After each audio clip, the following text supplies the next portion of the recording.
ನಾರಾಯಣಂ ನಮಸ್ಕೃತ್ಯ ಗೀತಾ ತಾತ್ಪರ್ಯಮುಚ್ಯತೆ. ಬಾಹ್ಯಸ್ಪರ್ಶೇಷು ಸಕ್ತಾತ್ಮ ವಿಂದತ್ಯಾತ್ಮನಿ ಯತ್ ಸುಖಂ ಸಬ್ರಹ್ಮಯೋಗಯುಕ್ತಾತ್ಮ ಸುಖಮಕ್ಷಯಮಶ್ನುತೆ. ವಿಷಯದ ಭೋಗಗಳಲ್ಲಿ ಆಸಕ್ತಿ ಇಲ್ಲದವನು ತನ್ನೊಳಗೆ ತಾನೇ ಸುಖವನ್ನ ಅನುಭವಿಸ್ತಾನೆ. ಸುಖ ಅನ್ನೋದು ಅಥವಾ ದುಃಖ ಅನ್ನೋದು ಪ್ರತಿಯೊಬ್ಬರ ಜೀವನದಲ್ಲೂ ಬಂದು ಹೋಗುವ ಒಂದು ಸಂಗತಿ. ಅದಕ್ಕೆ ಅವನು ಹೊರಗಿನ ಆಸರೆಯನ್ನ ಕೊಟ್ಟ ಅಂದ್ರೆ ಅದು ಹೊರಗಿನಿಂದ ಆಗ್ತಾ ಹೋಗುತ್ತೆ. ಇಲ್ಲ ಅವನದಕ್ಕೆ ಹೊರಗಿನ ಆಸಕ್ತಿಗಳನ್ನ ತೊರೆದು ಬಿಟ್ಟ ಅಂದ್ರೆ ಅದು ಅಂತರಂಗದ ಸೌಖ್ಯದ ಕಡೆಗೆ ಕರ್ಕೊಂಡು ಹೋಗುತ್ತೆ. ಹಾಗಾಗಿ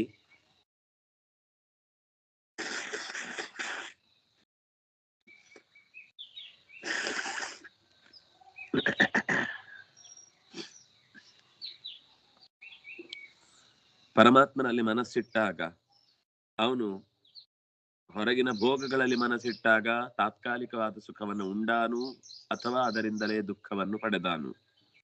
ಆದರೆ ಯಾವಾಗ ಅವನು ಬ್ರಹ್ಮಯೋಗಯುಕ್ತಾತ್ಮ, ಜ್ಞಾನಯೋಗದಲ್ಲಿ, ಬ್ರಹ್ಮಯೋಗದಲ್ಲಿ ಅರಿವಿನ ಮೂಟೆ ಎನಿಸಿದ ಭಗವಂತನಲ್ಲಿ ನಿರಂತರ ತನ್ನ ಬಗೆ ಇಟ್ಟಾಗ ಆತ ಖಂಡಿತವಾಗಿಯೂ ಅಳಿವಿರದ ಸುಖದ ಸುಪ್ಪತ್ತಿಗೆಯನ್ನೇ ಹೊಂದುತ್ತಾನೆ ಅನ್ನುವುದನ್ನ ನಾವು ನೋಡಿದ್ವಿ.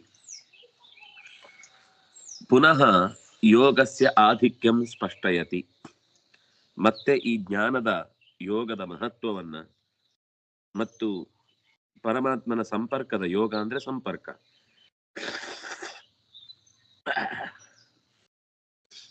ಪರಮಾತ್ಮನ ಯೋಗದ ಸಂಪರ್ಕದ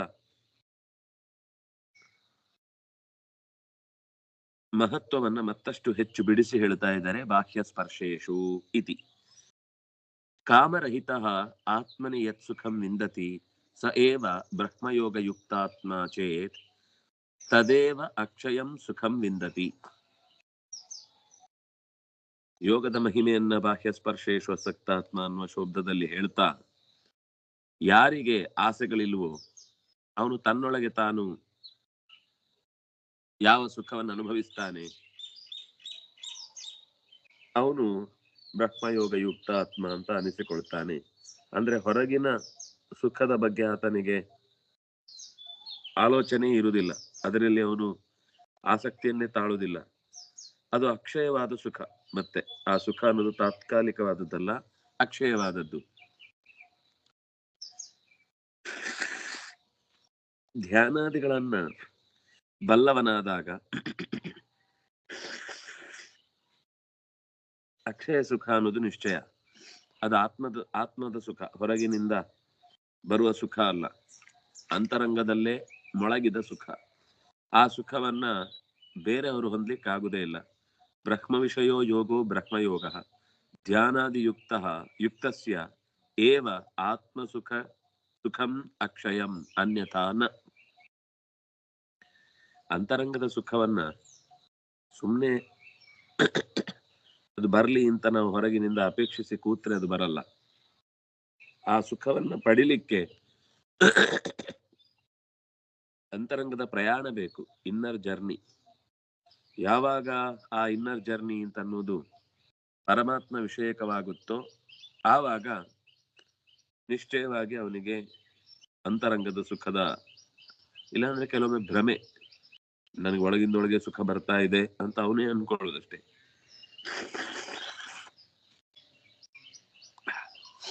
ಸುಖಂ ಅಕ್ಷಯಂ ಅಶ್ನುತೆ.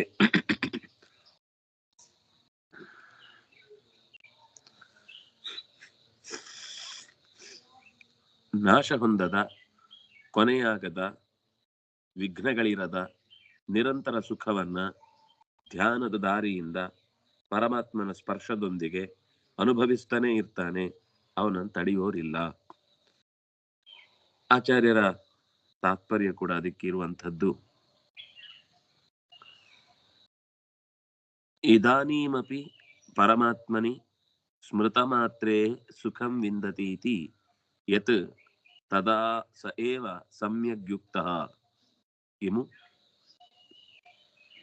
ಈಗಲೂ ಭಗವಂತನನ್ನ ಅವನು ಶ್ರದ್ಧೆಯಿಂದ ಆಲೋಚಿಸಿದ್ರೆ ಸಾಕು, ಸುಖ ಆಗುತ್ತೆ.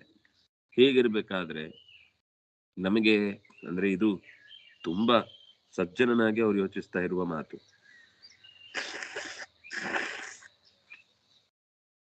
ದೇವರನ್ನ ನೆನೆದಾಗಲೆಲ್ಲ ಮನಸ್ಸಿಗೆ ಸಮಾಧಾನ ಆಗುತ್ತೆ, ಧೈರ್ಯ ಬರುತ್ತೆ, ಆನಂದ ಉಂಟಾಗುತ್ತೆ. ನಾವು ಇನ್ನೂ ಅದರ ಅಪರೋಕ್ಷವನ್ನು ಪಡೆಯದೇನೆ ಆ ನೆನಪಿನಿಂದಾಗಿ ಮನಸ್ಸಿನಲ್ಲಿ ವಿಕಾರ ಇಲ್ಲದೆ ಸೌಖ್ಯವನ್ನು ನಾವು ಹೊಂದುತ್ತೇವೆ ಅಂತಂದ ಮೇಲೆ ಇನ್ನು ನಿರಂತರ ಭಗವದ್ಯೋಗದಿಂದಲೇ ಕೂಡಿದಾಗ ಆ ಸುಖ ಹೇಗಿರಬೇಡ. ಆ ಸುಖ ಅದಕ್ಕೆ ಏನು ನಾವು ಎಕ್ಸ್ಪ್ಲನೇಷನ್ ಕೊಡಬಹುದು? ಕೊಡ್ಲಿಕ್ಕೆ ಸಾಧ್ಯ ಇಲ್ಲ. ಅಂತಹ ಅದ್ಭುತವಾದ ಭಗವಂತನ ಎಚ್ಚರಕ್ಕೆ ಕಾರಣವಾದಂತಹ ಸೌಖ್ಯವನ್ನ ಸಾಧಕನಾದವನು ಹೊಂದೇ ಹೊಂದುತ್ತಾನೆ ಅನ್ನೋದನ್ನ ಹೇಳಿದ್ರು.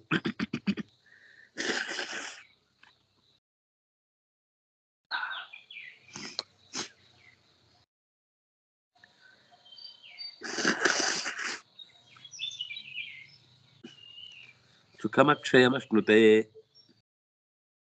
ಕೆಲವು ಕಡೆ ಸುಖಮಕ್ಷಯ್ಯಮಶ್ನುತೆ ಅಂತಿದೆ, ಆದ್ರೆ ಅದು ಸುಖಮಕ್ಷಯ್ಯಮಶ್ನುತೆ ಅಂತ ಹೇಳುವುದಕ್ಕಿಂತ ಹೆಚ್ಚು ಕಡೆ ಅಕ್ಷಯಂ ಅಂತ ಇರುವುದು ಮತ್ತು ಶ್ಲೋಕದ ನಡೆಗೂ ಅತ್ಯಂತ ಸುಖಕರವಾದದ್ದು. ಆ ದೃಷ್ಟಿಯಿಂದ ಅಕ್ಷಯಂ ಅನ್ನುವ ಶಬ್ದದೊಂದಿಗೆ ಆ ಅಭಿಪ್ರಾಯವನ್ನು ನಾವು ತಿಳ್ಕೊಳ್ಳೋದು ಒಳ್ಳೆಯದು.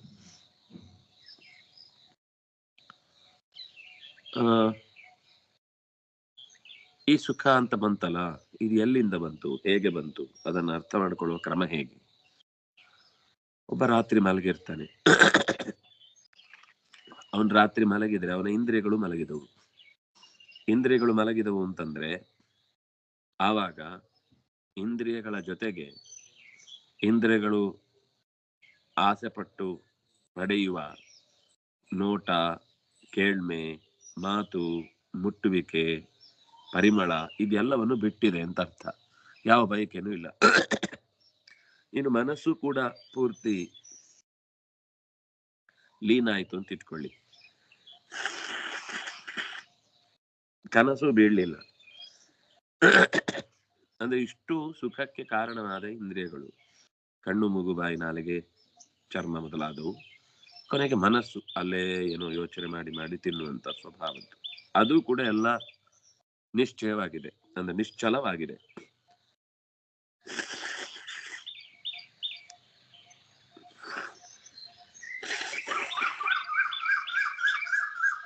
ಹಾಗೆ ನಿಶ್ಚಲವಾದ ಇಡೀ ದೇಹದ ಎಲ್ಲ ಇಂದ್ರಿಯಗಳ ನಡುವೆಯೂ ಸುಖವಾಗಿ ನಿದ್ದೆ ಬಂತು ಅಂತ ಒಂದು ಮಾತಿದೆ. ಗಾಢ ನಿದ್ದೆ ಅಂತ ಹೇಳ್ತೇವೆ ನಾವು ಅದನ್ನ. ರಾತ್ರಿ ಹೇಗ್ ನಿದ್ದೆ ಬಂತು? ಯಾವಾಗ ಬಿದ್ನೋ ಗೊತ್ತಿಲ್ಲ, ಎದ್ದಾಗ್ಲೇ ಗೊತ್ತಾಗಿದೆ ಇಷ್ಟೊತ್ತು ನಿದ್ದೆ ಬಂತು ಅಂತ. ಚಂದ ನಿದ್ದೆ ಬಂತು ಅಂತ ನಾವು ಆನಂದವಾಗಿತ್ತು ಆ ನಿದ್ದೆ ಅಂತ ಹೇಳ್ತೇವೆ. ಆ ನಿದ್ದೆಗೆ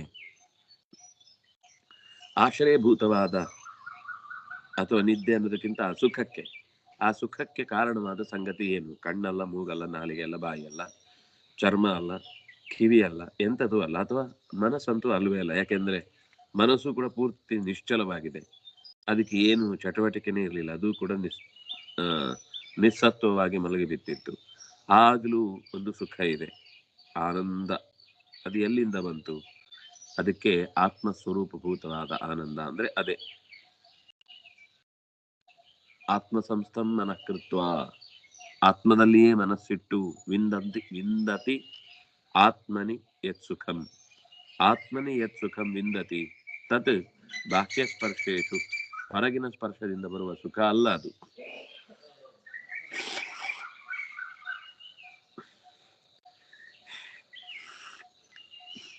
ಅಂದ್ರೆ ಸ್ವರೂಪಾನಂದ ಯಾವಾಗ ಜಾಗೃತವಾಗುತ್ತೆ ಅನ್ನೋದೊಂದು ಸೂಚನೆ ಸಿಕ್ಕಿತು.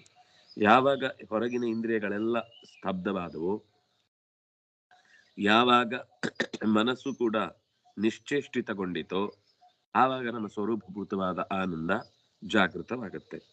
ಅಂದ್ರೆ ಆಗ್ಲೇ ನಮಗೆ ನಿಜವಾದ ಸೌಖ್ಯ ಲಭ್ಯವಾಗುವುದು ಸಾಧ್ಯ.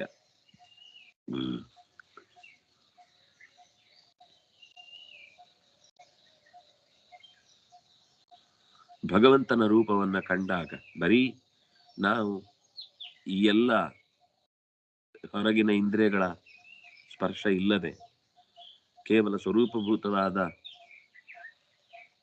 ಆತ್ಮ ಜಾಗೃತವಾದಾಗ್ಲಿ ಇಷ್ಟು ಸುಖವಾಗುತ್ತೆ ಅಂದ್ರೆ, ಈ ಆತ್ಮನಿಗೆ ಪರಮಾತ್ಮನ ನೇರ ಸಂಪರ್ಕ ಎಚ್ಚರದಲ್ಲಿ ಉಂಟಾದ್ರೆ ಎಷ್ಟು ಆನಂದ ಆಗ್ಬೇಡ.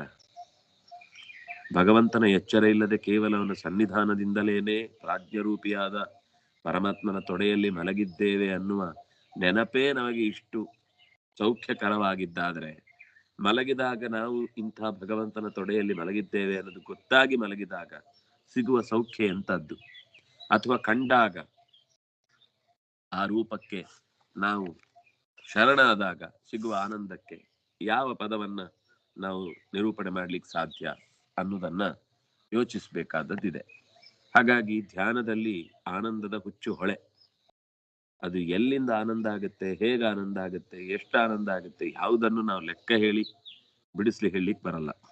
ಆದ್ರಿಂದ ನಿದ್ರೆಯಲ್ಲಿ ಆನಂದ ಇದೆ, ಆದ್ರೆ ಆನಂದ ಇದೆ ಅನ್ನೋ ಎಚ್ಚರ ಇಲ್ಲ. ಇದು ನಮ್ಗೆ ಈಗ ಮತ್ತೆ ದುಃಖಕ್ಕೆ ಕಾರಣವಾದ ಸಂಗತಿ. ಆದ್ರೆ ಧ್ಯಾನ ಮಾಡ್ತಾ ಯಾರು ಆನಂದ ಪಡ್ತಾನೆ ಅದು ನಿದ್ದೆಯಲ್ಲಿದ್ದ ಹಾಗಲ್ಲ, ಯಾಕಂದ್ರೆ ಎಚ್ಚರ ಇರುತ್ತೆ. ಅದಕ್ಕೆ ಸುಖಂ ಅಕ್ಷಯಂ ಅಶ್ನುತೆ ಅನ್ನೋ ಶಬ್ದವನ್ನು ಬಳಸಿದ್ರು.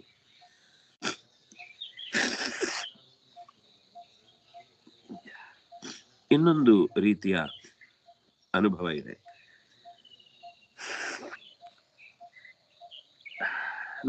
ನಾವೆಲ್ಲರೂ ಕೂಡ ಇದನ್ನು ನಾವು ನೇರವಾಗಿ ಎಚ್ಚರದಲ್ಲೇ ಅನುಭವಿಸಿರ್ತೇವೆ. ಮನೆಯ ಒದ್ದಾಟ, ಜಂಜಾಟ, ಕಿರಿಕಿರಿ ಅವರದ್ದೆಲ್ಲ ಏನೇನೋ ರಗಳೆ ಅಂತ ಅನ್ಕೊಂಡು ಎಲ್ಲ ಮನೆಯಿಂದ ಹೊರಗೆ ಬಂದು ಸಂಜೆ ಒಂದು ದಿವಸ ಸಮುದ್ರದ ತೀರದಲ್ಲಿ ತೆರೆಗಳು ಒಂದರ ಮೇಲೆ ಒಂದು ಬಡಿತಾ ಇರುತ್ತೆ. ಸೂರ್ಯ ಒಂದು ಭಾಗದಲ್ಲಿ ಕಂತುತ್ತಾ ಇರ್ತಾನೆ. ಆ ತೆರೆಗಳ ಶಬ್ದ ಧೋ ಅಂತ ಹೊಡಿತಾ ಇರುತ್ತೆ. ಬಡಿದು ಹೊಡೆದು ತೆರೆಯ ಮೇಲೆ ತಮ್ಮ ಶಕ್ತಿ ಪ್ರದರ್ಶನ ಮಾಡಿ ಏನು ಮಾಡ್ಲಿಕ್ಕೆ ಆಗ್ತಿಲ್ಲ ಅಂತ ಅಸಹಾಯಕವಾಗದ ಹಿಂದೆ ಹೋಗಿ ಮತ್ತೆರಡೇ ಕ್ಷಣದಲ್ಲಿ ಮತ್ತೊಂದು ಸರ್ತಿ ಅದರ ಮೇಲೆ ತನ್ನ ಪ್ರಯತ್ನವನ್ನು ಮಾಡ್ತಾ ಇರುತ್ತೆ.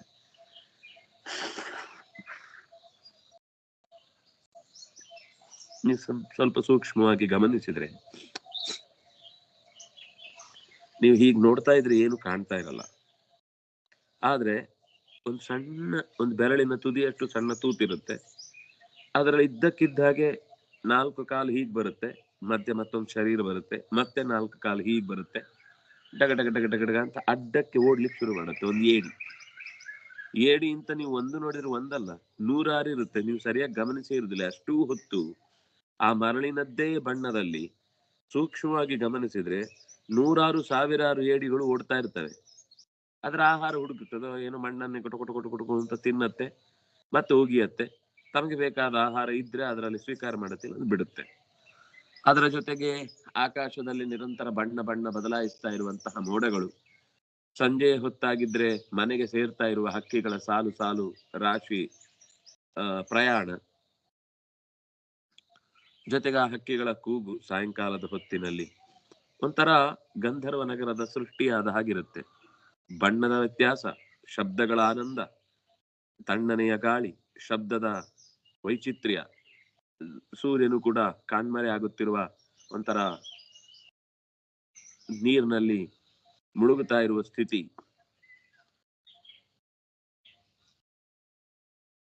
ಇದು ಒಂಥರ ವಿಚಿತ್ರ. ಸೂರ್ಯ ಮುಳುಗ್ತಾನೆ,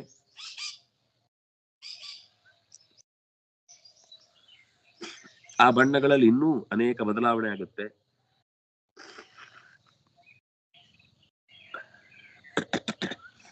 ಗಾಳಿ ಬೇರೆ ಹದವಾಗಿ ಬೀಸ್ತಾ ಇರುತ್ತೆ. ಸೂರ್ಯದೇವನಿಗೆ ವರುಣನಿಂದ ಅವನ ಭೋರ್ಗರತದಿಂದ ಸುಪ್ರಭಾತ, ಅಂದ್ರೆ ಇದು ಮುಳುಗುವಾಗ್ಲೂ ಒಂದು ಸಾಯಂಕಾಲದ ಮಂಗಳ ಗೀತ. ಒಂದೊಂದ್ಸರ್ತಿ ಸಂಜೆ ಮತ್ತು ಬೆಳಗು ಎರಡೂ ವಿಚಿತ್ರವಾಗಿ ಕಾಣ್ತಾ ಇರುತ್ತೆ, ವಿಚಿತ್ರವಾದ ಅನುಭವವನ್ನು ಕೊಡ್ತಾ ಇರುತ್ತೆ.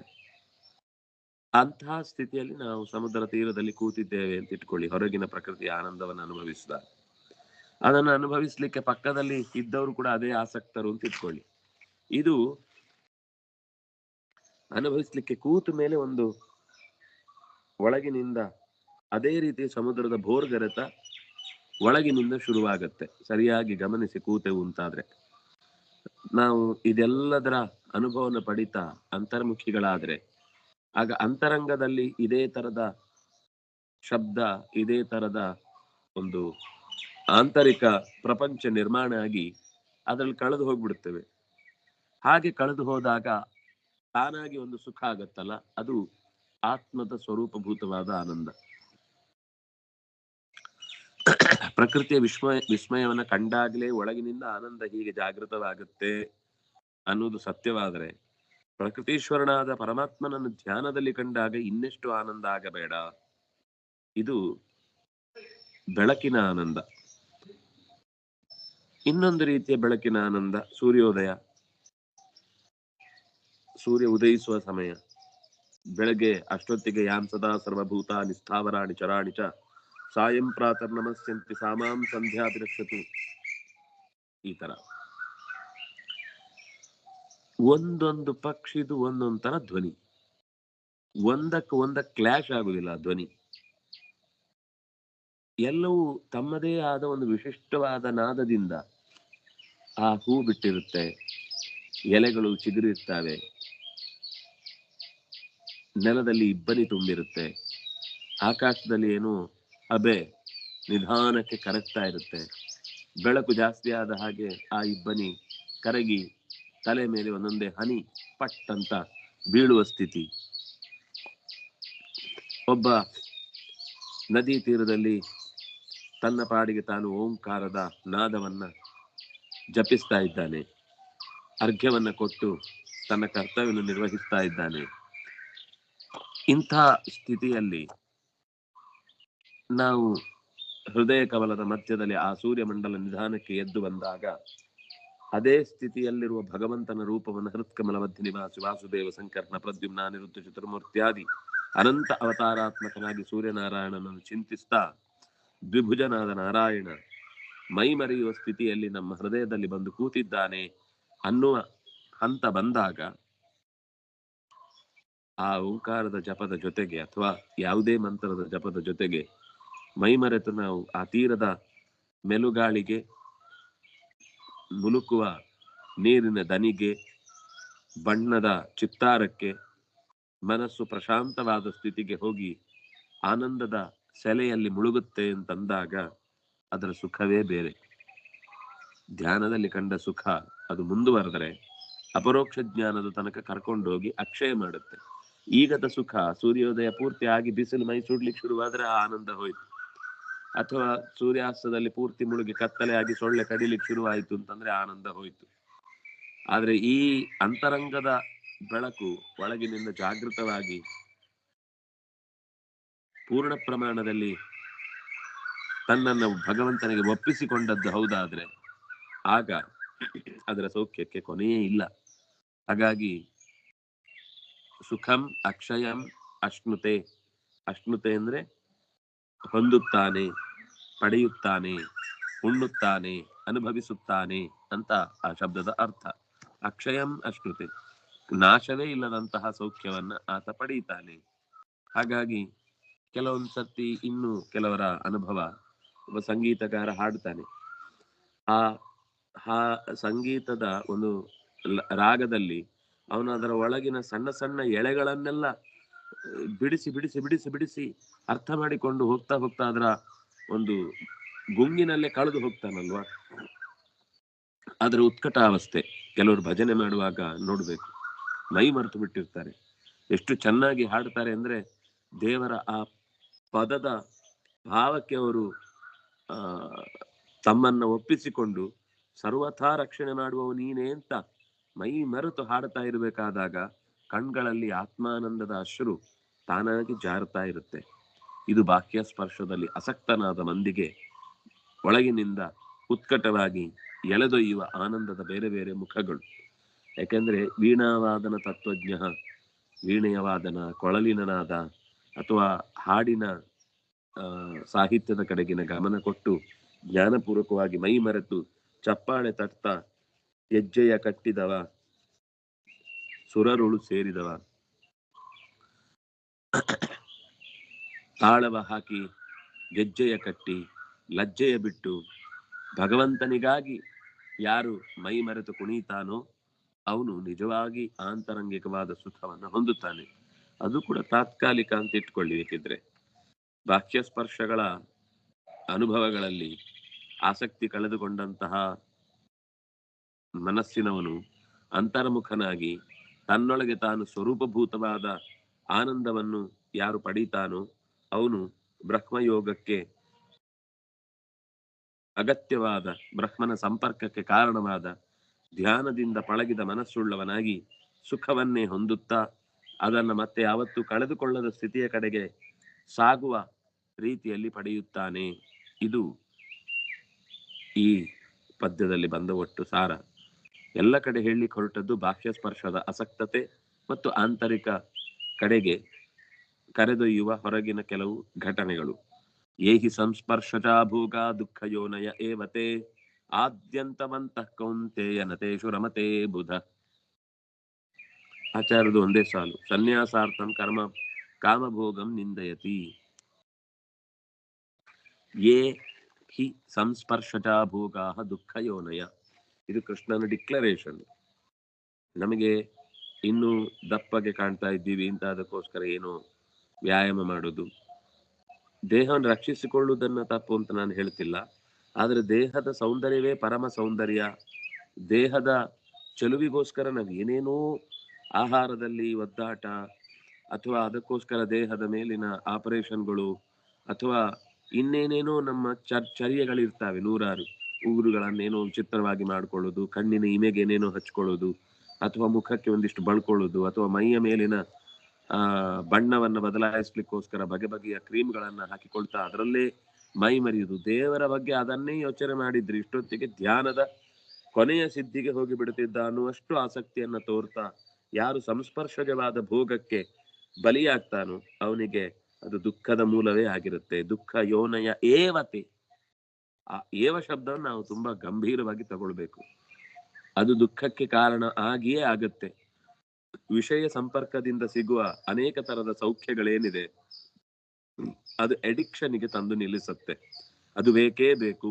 ಅದಿಲ್ಲದೆ ಇದ್ರೆ ನನಗೆ ಬದುಕ್ಲಿಕ್ಕೆ ಸಾಧ್ಯ ಇಲ್ಲ. ವಿಂದತ್ಯಾತ್ಮನಿ ಯತ್ ಸುಖಂ. ವಿಂದತಿ ಆತ್ಮನಿ, ತನ್ನಲ್ಲಿ ತಾನು ಏನು ಸುಖವನ್ನ ಪಟ್ಟ ಅಂತ ಹಿಂದೆ ಹೇಳಿದ್ರು ಅದೇ ಉಲ್ಟ ಪ್ರಾಕೃತಿಕ ಭೋಗಗಳಲ್ಲಿ ಮೈ ಮರೆತವ. ಅಂದ್ರೆ ಆ ಸೌಖ್ಯದಿಂದ ಅಂತರಂಗದ ಕಡೆಗೆ ಹೋದ್ರೆ ಅದು ಒಂದು ರೀತಿ. ಅದಕ್ಕೆ ಹಿಂದೆ ಬಾಹ್ಯ ಸ್ಪರ್ಶೇಶು ಅಸಕ್ತಾತ್ಮ ಅಂದ್ರು. ಈಗ ಸಂಸ್ಪರ್ಶಜಾ ಭೋಗ, ಬರೀ ಸ್ಪರ್ಶ ಮಾತ್ರ ತಪ್ಪಲ್ಲ. ಎಷ್ಟು ಜಾಗ್ರತೆ ಅಂದ್ರೆ ಕೃಷ್ಣನ ಮಾತು ಅಥವಾ ವೇದವ್ಯಾಸರ ಸಂಗ್ರಹ ಸ್ಪರ್ಶಜಾ ಭೋಗ. ಯಾಕೆಂದ್ರೆ ಮನುಷ್ಯ ಇದ್ದಾನೆ ಅಂದ್ಮೇಲೆ ಅವನಿಗೆ ಕೆಲವು ಅನಿವಾರ್ಯವಾಗಿ ಕಣ್ಣು ಮೂಗು ಬಾಯಿಗಳಿಗೆ ಕೆಲವು ಆಹಾರಗಳು ಸಿಗ್ತವೆ, ಅದನ್ನು ಅವನು ತಗೊಳ್ತಾನೆ. ಆದ್ರೆ ಪರ್ಟಿಕ್ಯುಲರ್ ಆಗಿ ಇದೇ ಹಾಡ್ಬೇಕು, ಇದೇ ತರದ ರುಚಿ ಬೇಕು, ಇದೇ ತರದ ಬಣ್ಣ ಹಾಕ್ಬೇಕು, ಇದೇ ತರದ ಡ್ರೆಸ್ಸಿಗೆ ಇದೇ ಕಾಂಬಿನೇಷನ್ ಆಗಬೇಕು, ಇದೇ ತರದ ನೇಲ್ ಪಾಲಿಶ್ ಹಾಕೊಳ್ಬೇಕು, ಇನ್ನೇನೇನು, ಅಥವಾ ಇದೇ ತರದ ಬಟ್ಟೆ ಹೊಲಿಸ್ಬೇಕು, ಇದೇ ತರದ ಜೇಬ್ ಇರಬೇಕು, ಇದೇ ತರದ ಗುಂಡಿ ಹಾಕ್ಬೇಕು. ಎಲ್ರಿಗೂ ಇದೆ, ಕೇವಲ ಯಾರೋ ಒಂದು ವರ್ಗದವರಿಗಲ್ಲ, ಎಲ್ಲರಿಗೂ ಅವರವರದ್ದೇ ಆದ ಸಂಸ್ಪರ್ಶಜತ ಭೋಗಗಳಿವೆ. ಅದೇ ಬ್ರ್ಯಾಂಡ್ ಆಗ್ಬೇಕು.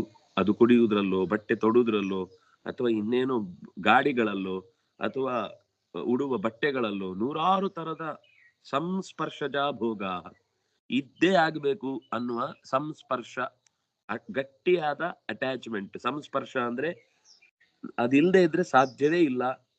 ಟೀನೇ ಆಗ್ಬೇಕು, ಕಾಫಿನೇ ಆಗ್ಬೇಕು, ಇಂಥದ್ದೇ ಆಗ್ಬೇಕು, ಕೆಫೆನೇ ಆಗ್ಬೇಕು, ಅಲ್ಲೇ ಹೋಗ್ಬೇಕು, ಇಂಥ ಗಾಡಿಯೇ ಆಗ್ಬೇಕು, ಇಂಥ ವ್ಯಕ್ತಿಗಳೇ ನಮ್ಮ ಹತ್ರ ಮಾತಾಡ್ಲಿಕ್ಕೆ ಬರ್ಬೇಕು, ಅವ್ರು ಈ ತರನೇ ಇರ್ಬೇಕು, ಇಂಥದ್ದೇ ಡ್ರೆಸ್ ಹಾಕ್ಬೇಕು, ಇಂಥದ್ದೇ ಹೇರ್ ಕಟಿಂಗ್ ಮಾಡ್ಬೇಕು ಅನ್ನುವ ಇದಿಲ್ಲದೆ ಇದ್ರೆ ಅರ್ಥವೇ ಇಲ್ಲ ಜೀವನಕ್ಕೆ ಅನ್ನುವಷ್ಟು ಯಾರು ಭೋಗಗಳನ್ನು ಅನುಭವಿಸ್ತಾನೋ ನಾಳೆ ಅದೇ ಅವನಿಗೆ ದುಃಖ ಯೋನಯ, ದುಃಖಕ್ಕೆ ಕಾರಣವಾದ ಸಂಗತಿಗಳಾಗಿ ನಿಲ್ತಾವೆ.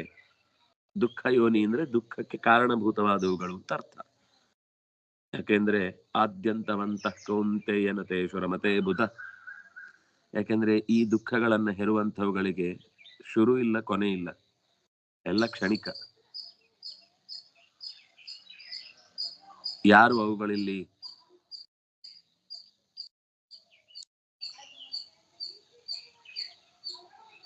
ತೊಡಗುವುದಿಲ್ವೋ ಅವನ್ ಜಾಣ. ನತೇಶ್ವರ ಮತೆ ಬುಧ ನತೇಶ್ವರ ಮತೆ. ಅರಿವುಗೆಟ್ಟವನು ಮಾತ್ರ ಲೋಕದ ಎಲ್ಲಾ ವಸ್ತುಗಳ ಬಗ್ಗೆಯೂ ಭಾರೀ ಭೋಗದ ಆಸೆ. ಯಾಕೆ ಬಳಸ್ಕೊಳ್ಬಾರದು? ಸೃಷ್ಟಿ ಮಾಡಿದ್ದೇ ದೇವರು ನಮಗೆ ಅನುಭವಕ್ಕೋಸ್ಕರ. ಅನುಭವಿಸದೆ ಹೋದ್ರೆ ಆ ವಸ್ತು ವ್ಯರ್ಥವಾಗುತ್ತೆ. ಅಯ್ಯೋ ದೇವರೇ, ಮಂಕೆ ನೀನಿರ್ಲಿಲ್ಲ ಅಂದ್ರೆ ಜಗತ್ತಿಲ್ಲ ಅಂತ ಅರ್ಥನ? ನಾವು ಉಪಯೋಗಿಸ್ಲಿಲ್ಲ ಅಂದ್ರೆ ವ್ಯರ್ಥ ಆಗುತ್ತೆ ಅಂದ್ರೆ ಏನರ್ಥ? ಯಾರಿಗಾದ್ರೂ ಕೊಡಿ, ಯಾರಿಗಾದ್ರೂ ಉಪಯೋಗಿಸುವ ಹಾಗಾಗ್ಲಿ. ಅಯ್ಯೋ ದುಡ್ಡು ಕಷ್ಟಪಟ್ಟು ನಾನ್ ದುಡ್ದಿದ್ದು, ನೀನ್ ಎಲ್ಲಿಂದ ದುಡ್ದಿ? ಸಮಾಜ ನಿನಗಾದಂತಹ ದುಡ್ಡಿಮೆ ಅವಕಾಶ ಕೊಟ್ಟದ್ರಿಂದ ತಾನೇ ದುಡಿದಿದ್ದು. ನಮ್ಗೆ ಆ ಪ್ರಾಡಕ್ಟೇ ಬೇಡ ಅಂತ ನೀವು ಮಾಡುವ ಕೆಲಸದ ಬಗ್ಗೆ ಅನಾದರ ತೋರಿದಿದ್ರೆ ದುಡಿಮೆ ಎಲ್ಲಿಂದ? ಹಾಗಾದ್ರೆ ನಮ್ಮ ದುಡಿಮೆಯೂ ಕೂಡ ಸಫಲವಾಗುವುದು ಸಮಾಜದ ಅಗತ್ಯ ಇದ್ರೆ ಮಾತ್ರ. ಸಮಾಜಕ್ಕೆ ಅದು ಅಗತ್ಯ ಇಲ್ಲದೆ ಇದ್ರೆ ನಾವು ಎಷ್ಟೇ ಪ್ರೊಡಕ್ಷನ್ ಅನ್ನ ತಯಾರು ಮಾಡಿಟ್ರು ಕೂಡ ಯಾರು ತಗೊಳ್ಳೋರೇ ಇಲ್ಲ ಅಂತ ಆದಾಗ ಅದು ಇನ್ನಷ್ಟು ನಮಗೆ ವ್ಯಥೆಯನ್ನೇ ತರುತ್ತೆ ಹೊರತು ಪ್ರಾಡಕ್ಟ್ ಮಾರಾಟ ಆಗ್ಲಿಲ್ಲ ಅಥವಾ ಅದರ ಮೇಲೆ ತುಂಬಾ ಕಂಪ್ಲೇಂಟ್ ಇದೆ ಅನ್ನೋ ಕಾರಣಕ್ಕೆ ಅದನ್ನು ತಗೊಳ್ಳಿಲ್ಲ ಅಂತ ನಮಗೆ ಇನ್ನಷ್ಟು ದುಃಖವೇ ಬರ್ಲಿಕ್ಕೆ ಸಾಧ್ಯತೆ ಇದೆ. ಆದ್ರೆ ಯಾರು ಭಗವತ್ ಪ್ರಜ್ಞೆಯಿಂದ ಕೂಡಿದವನಾಗ್ತಾನೋ ಅವನು ಲೋಕದ ಸುಖ ಅನ್ನೋದು ಆದ್ಯಂತವಂತಹ.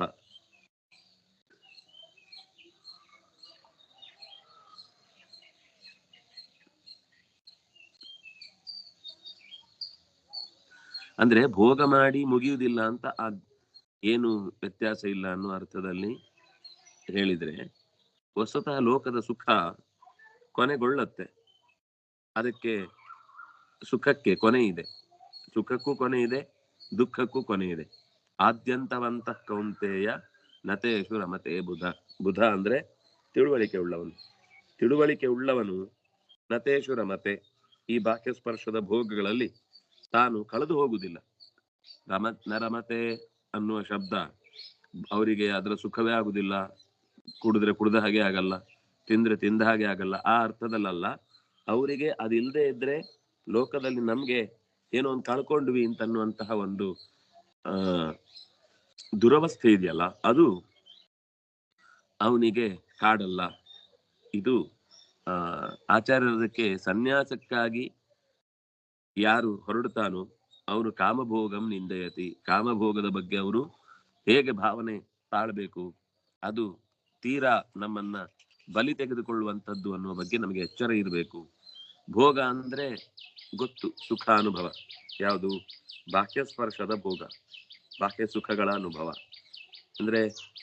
ಒಂದು ವಸ್ತುವಿನ ಬಗ್ಗೆ ಕೇಳ್ತಾನೆ, ಕೇಳಿದ ಮೇಲೆ ಆ ವಸ್ತುವಿನಿಂದ ಅದು ತಿನ್ನುವ ಪದಾರ್ಥ ಆದ್ರೆ ಅಥವಾ ಅದು ನೋಡ್ಲಿಕ್ಕೆ ಚೆನ್ನಾಗಿದೆ ಅಂತಂದ್ರೆ, ಅಥವಾ ಅದು ಮೆತ್ತನೆ ಇರುವುದು ಅಂತ ಆದ್ರೆ ಇನ್ನೊಂದು ಇಂದ್ರಿಯಕ್ಕೆ ಶಿಫ್ಟ್ ಆಗುತ್ತೆ. ಅದು ನೋಡ್ಲಿಕ್ಕೆ ತುಂಬಾ ಚೆನ್ನಾಗಿದೆ ಅಂತ ಗೊತ್ತಾಯ್ತು, ಕಣ್ಣಿಗೆ ಅದರ ಹತ್ರ ಹೋಗ್ಬೇಕು ಅಂತ ಅನ್ನಿಸ್ತು. ನೋಡಿದ್ಮೇಲೆ ಅದರ ಪರಿಮಳನು ತುಂಬಾ ಆಸ್ವಾದ ಅಂತಂದ್ರೆ ಇನ್ನೂ ಹತ್ರ ಹೋಯ್ತು. ಅದರ ರುಚಿ ಅಂತೂ ನೀವು ಕೇಳುದೇ ಬೇಡ ಅಂತ ಹೇಳಿದಾಗ ಅದನ್ನ ನಾಲಿಗೆ ತನಕ ಮುಟ್ಟಿ ನೋಡ್ಬೇಕು ಅಂತ ಆಯ್ತು. ಭಾರಿ ಮೆತ್ತನೆ ಇದೆ ಅಂತ ಮುಟ್ಟಿ ನೋಡುದಾಯ್ತು. ಆಮೇಲೆ ತಿಂದ್ರೆ ಅದು ಬಹಳ ಆನಂದ ಕೊಡುತ್ತೆ ಅಂತ ಅನ್ಸಿದಾಗ ತಿನ್ನುದು ಆಯ್ತು. ಹೀಗೆ ನಾಲ್ಕು, ಒಂದು ಕಿವಿಗೆ ಕೊಟ್ಟ ಬಿದ್ದ ಶಬ್ದ ಅದರ ಪರಿಮಳದ ಕಡೆಗೆ ಗಮನ ಹೋಯ್ತು, ರೂಪದ ಕಡೆಗೆ ಗಮನ ಹೋಯ್ತು, ಮೆತ್ತನೆಯ ಸ್ಪರ್ಶದ ಕಡೆಗೆ ಗಮನ ಹೋಯ್ತು, ಕೊನೆಗೆ ತಿನ್ನುವುದರ ಕಡೆಗೆ ಗಮನ ಹೋಯ್ತು. ಹೀಗೆ ಒಂದೇ ಇಂದ್ರಿಯ ಎಲ್ಲ ಇಂದ್ರಿಯಗಳಿಗೆ ಪ್ರಚೋದನೆ ಮಾಡಿ ಆ ಇಂದ್ರಿಯಗಳ ಸೌಖ್ಯಕ್ಕಾಗಿ ಏನ್ ಬೇಕಾದ್ರೂ ತೊರೆಯಬಲ್ಲೆ ಅನ್ನುವ ಒಂದು ಹುಚ್ಚು ಸಂದೇಶವನ್ನ ಅದು ಮನಸ್ಸು ಹೊಂದಿತು ಅಂತಂದ್ರೆ ಇದಕ್ಕಿಂತ ಕಷ್ಟದ ಸಂಗತಿ ಯಾವ್ದು ಹೇಳಿ? ಇಂದ್ರಿಯ ವಿಷಯದ ಸಂಪರ್ಕವನ್ನೇ ಸ್ಪರ್ಶ ಅನ್ನೋ ಶಬ್ದದಿಂದ ಹೇಳಿದ್ದು. ಇಂದ್ರಿಯಗಳಿಗೆ ಆಯಾ ಇಂದ್ರಿಯದ ಭೋಗ. ಈಗ ಕಣ್ಣು ರೂಪವನ್ನ ಮುಟ್ಟತ್ತೆ, ಅಥವಾ ರೂಪ ಕಣ್ಣಿಗೆ ಬಂದು ಬೀಳುತ್ತೆ. ಶಬ್ದ ಕಿವಿಯನ್ನ ಒಂದು ಕೇಳ್ಕೊಳ್ಳುತ್ತೆ, ನಾನು ನಿನ್ ಕಿವಿಯಲ್ಲಿ ಉಳ್ಕೊಳ್ತೇನೆ ಅಂತ. ಈ ಸ್ಪರ್ಶ ಎಂದು ಮುಗಿಯುವುದು ಅಂತ ಇಲ್ವೇ ಇಲ್ಲ. ಬೇಕು ಅನ್ನೋದನ್ನ ಮತ್ತೆ ಪಡ್ಕೊಳ್ಳುತ್ತೆ. ಹೇಗೆ ಬೇಕು ಅನ್ನೋದು ಅಂತಂದ್ರೆ, ಒಂದು ಸರ್ತಿ ಕಣ್ಣು ರೂಪ ಕಂಡ ಮೇಲೆ ನಾಳೆ ಮತ್ತೆ ನೋಡೋಣ, ನಾಳದು ಮತ್ತೆ ನೋಡೋಣ ಅನ್ನೋದ್ರ ಕಡೆ ಕರ್ಕೊಂಡು ಹೋಗುತ್ತೆ. ಕಿವಿಗೆ ಶಬ್ದ ಕೇಳಿದ್ಮೇಲೆ ಅದೇ ಹಾಡು ಕೇಳಬೇಕು, ಅದೇ ರಾಗದಲ್ಲಿ ಕೇಳಬೇಕು, ಅದೇ ಮ್ಯೂಸಿಕ್ ಕೇಳಬೇಕು, ಅದೇ ವಾದ್ಯದಲ್ಲಿ ಕೇಳಬೇಕು ಅಂತ ಕಿವಿಗೆ ಒಂದು ಒತ್ತಾಸೆ ಬರುತ್ತೆ. ಯಾವುದ್ರಿಂದ ಭಗವಂತನ ಪ್ರಜ್ಞೆ ಬಂದು ಕಿವಿಗೆ ಆಸಕ್ತಿ ಬಂತು ಅಂತ ಇಟ್ರೆ ಅದು ಯೋಗ, ಅದು ಗುಣ, ಅದು ಭೋಗ ಅಲ್ಲ. ಆದ್ರೆ ಭಗವಂತನ ಮರೆವು ಉಂಟಾಗಿ ಭಗವಂತನನ್ನ ನೆನೆಸಿಕೊಳ್ಳದಂತೆ ಮನಸ್ಸು ದಾರಿ ತಪ್ತಾ ಇದೆ ಅಂದ್ರೆ ಅದು ಅಪಾಯಕಾರಿ ಬೆಳವಣಿಗೆ. ಈ ಬೆಳವಣಿಗೆಯ ಬಗ್ಗೆ ನಾವು ಎಚ್ಚರದಲ್ಲಿರ್ಬೇಕು. ವಿಷಯ ಭೋಗವೇ ಸರ್ವಸ್ವ ಅಂತ ಮುಳುಗಿ ಬಿಡುವುದಕ್ಕೆ ಕಾರಣವಾಗುವ ಸ್ಪರ್ಶಗಳೆಲ್ಲ ಸಂಸ್ಪರ್ಶಗಳು. ಮುಳುಗದೆ ಅದರ ವೀಕ್ನೆಸ್ ಅರ್ಥ ಮಾಡಿಕೊಂಡು ಅದಕ್ಕಿಂತ ಆಚೆಗಿರುವ ಸತ್ಯದ ಕಡೆಗೆ ಮನಸ್ಸು ಹಾತೊರೆಯುವಂತಾಗುವುದಕ್ಕೆ ಕಾರಣವಾದ ಭೋಗಗಳಾದ್ರೆ ಅದು ಸ್ಪರ್ಶಜ ಹೌದು, ಆದ್ರೆ ವಿಷಯ ಭೋಗದ ಸರ್ವಸ್ವ ಅನ್ನೋದು ಒಪ್ಪಿಕೊಳ್ಳಲ್ಲ. ಅವನಿಗೆ ಅರ್ಥ ಆಗತ್ತೆ ದುಃಖ ಯೋನಯ ಏವತೆ. ಅವನಿಗೆ ಅರ್ಥ ಆಗತ್ತೆ ಅಂದ್ರೆ ಸ್ವಲ್ಪ ಆದ್ರೂ ಯಾರಾದ್ರೂ ದೊಡ್ಡವರು ಹೇಳಿದ್ದು ನೆನಪಾದ್ರೆ ಅದು ತಲೆಯಲ್ಲಿ ಉಳಿಯತ್ತೆ. ಇಲ್ಲ ಅಂದ್ರೆ ಈ ಕ್ಷಣಕ್ಕೆ ಏನೋ ವ್ಯವಸ್ಥೆ ಆಗಿದೆ, ಮತ್ತೆ ಆದ್ರೂ ನಾನು ಅದನ್ನ ಪಡಿಲೇಬೇಕು ಅಂತ ಶುರುವಾಗುತ್ತೆ. ವಿಷಯವನ್ನ ಮುಟ್ಟಿ ಅನುಭವಿಸ್ಬೇಕು. ಇದು ಸಂಸ್ಪರ್ಶದಿಂದ ಹುಟ್ಟಿದ ಭೋಗಗಳು. ಈಗ ಒಂದು ವಸ್ತು ತಿನ್ನುವಂತದ್ದಾದ್ರೆ ತಿನ್ನುವ ಚಪಲ, ಅಥವಾ ಅದನ್ನ ನಾನೇ ಮುಟ್ಟಿ ನೋಡ್ಬೇಕು ಅಂತನ್ನುವ ಮುಟ್ಟುವ ಚಪಲ. ಮೊದಲು ದೂರದಿಂದ ತಟ್ಟೆ ತಿಂಡಿಯನ್ನು ನೋಡಿ ತೃಪ್ತಿ ಪಟ್ಟ, ಆದ್ರೆ ಅದು ಸಾಕಾಗ್ಲಿಲ್ಲ. ಸೌಂದರ್ಯಯುತವಾದ ಯಾವುದೇ ವಸ್ತುವನ್ನು ದೂರದಲ್ಲಿ ನೋಡಿದ್ರೆ ಸಮಾಧಾನ, ಅದು ಹತ್ರ ಬೇಕು ಅಂತ ಅನ್ಸುತ್ತೆ, ಇನ್ನಷ್ಟು ಹೆಚ್ಚು ಹೊತ್ತು ನೋಡ್ಬೇಕು ಅನ್ಸುತ್ತೆ.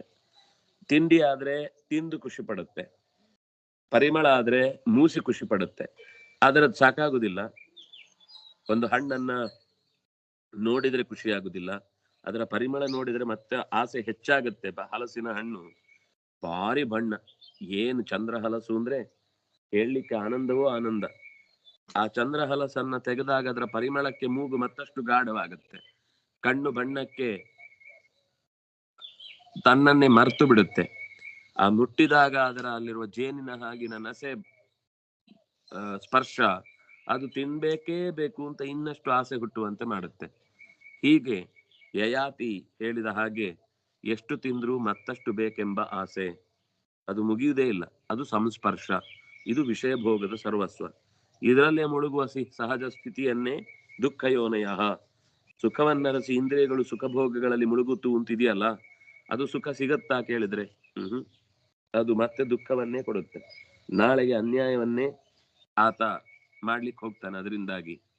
ಅದರಿಂದಾಗಿ ತಿನ್ನುವ ಚಪಲ, ಮುಟ್ಟುವ ಚಪಲ, ನೋಡುವ ಚಪಲ, ಕೇಳುವ ಚಪಲ, ಹಾಡುವ ಚಪಲ, ಹೀಗೆ ನೂರಾರು ತರದ ಚಪಲಗಳ ಏಹಿ ಸಂಸ್ಪರ್ಶಜ ಭೋಗ, ಅದು ಸಂಸ್ಪರ್ಶದ ಪರಾಕಾಷ್ಠೆ.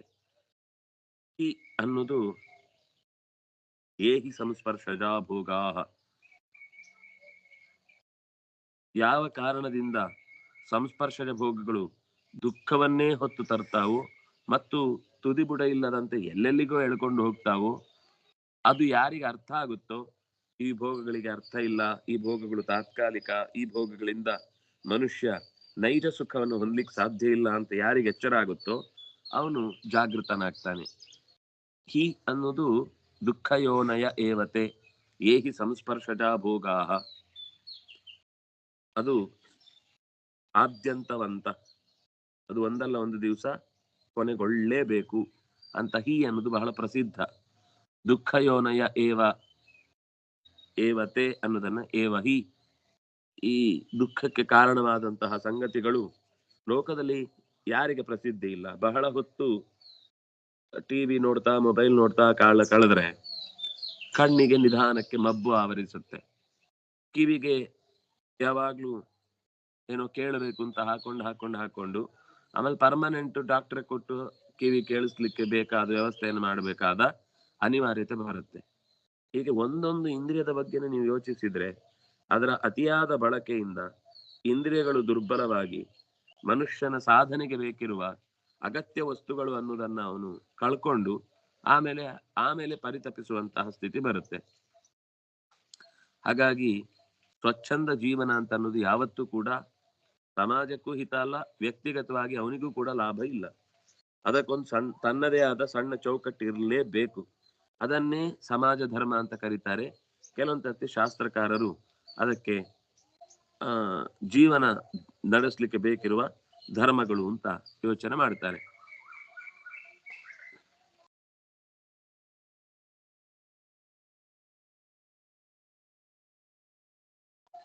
ದುಃಖ ಯೋನಯ ಏವತೆ ಅಂತ ಮಾತು ಬಂತು. ಏವ ಶಬ್ದದಿಂದ ದುಃಖವನ್ನೇ ಬೆನ್ನಲ್ಲಿ ಹೊತ್ತ ಸುಖದ ಪ್ರಯಾಣ ಏನಿದೆ ಅದು ಕೆಲವು ಕ್ಷಣಗಳ ಕಾಲ ಮಾತ್ರ ಕಾಡುತ್ತೆ, ಮತ್ತೆ ಯಥಾ ಪ್ರಕಾರ ದುಃಖ ಇರುತ್ತೆ. ಈ ಸಮಸ್ತ ಭೂಮಿಯೇ ಒಂದು ಬೇರೆ ಬೇರೆ ಭೋಗಗಳ ನೆಲೆ. ಅದಕ್ಕೆ ಪೂರ್ವದಲ್ಲಿ ಆಗಿ ಹೋದದ್ದು ಅಂತಿದೆ, ಈಗ ಆಗ್ತಾ ಇರುವುದು ಅಂತಿದೆ, ಕೆಲವು ಇನ್ನಾಗಬೇಕಿದೆ ಅಂತ ನಿರೀಕ್ಷೆಯಲ್ಲಿ ಸುಖ ಇದೆ. ನಾಳೆ ಹಾಗಾಗುತ್ತೆ, ನಾಳದು ಹೀಗಾಗುತ್ತೆ, ನಾಳದು ಅಪಾಯಿಂಟ್ಮೆಂಟ್ ಲೆಟರ್ ಬರುತ್ತೆ, ಆಮೇಲೆ ಕಾರ್ ಕೊಡ್ತಾರೆ, ಮನೆಯವರನ್ನೆಲ್ಲ ಕರ್ಕೊಂಡು ಊರೂರು ತಿರುಗಬಹುದು ಅಂತೆಲ್ಲ. ಇನ್ನು ಅಪಾಯಿಂಟ್ಮೆಂಟ್ ಲೆಟರ್ ಬರೋ ಮುಂಚೆನೆ ತಲೆಯಲ್ಲಿ ಒಂದು ವಿಚಿತ್ರವಾದ ಸುಖದ ನೆನಪು. ಹೊಸದ ಅದಕ್ಕೆ ವರ್ತಮಾನ ಇಲ್ವೇ ಇಲ್ಲ. ಆಯ್ತು, ಹೇಗ್ ಗೊತ್ತಾಗುತ್ತೆ ವರ್ತಮಾನ ಇಲ್ಲ ಅಂತ?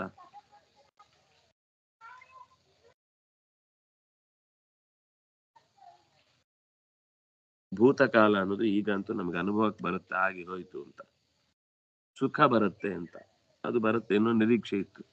ಯಾಕೆಂದ್ರೆ ಸುಖ ಅನ್ನೋದು ಭವಿಷ್ಯತ್ ಕಾಲದ ಪ್ರಭಾವವನ್ನು ತೋರುವಂಥದ್ದು.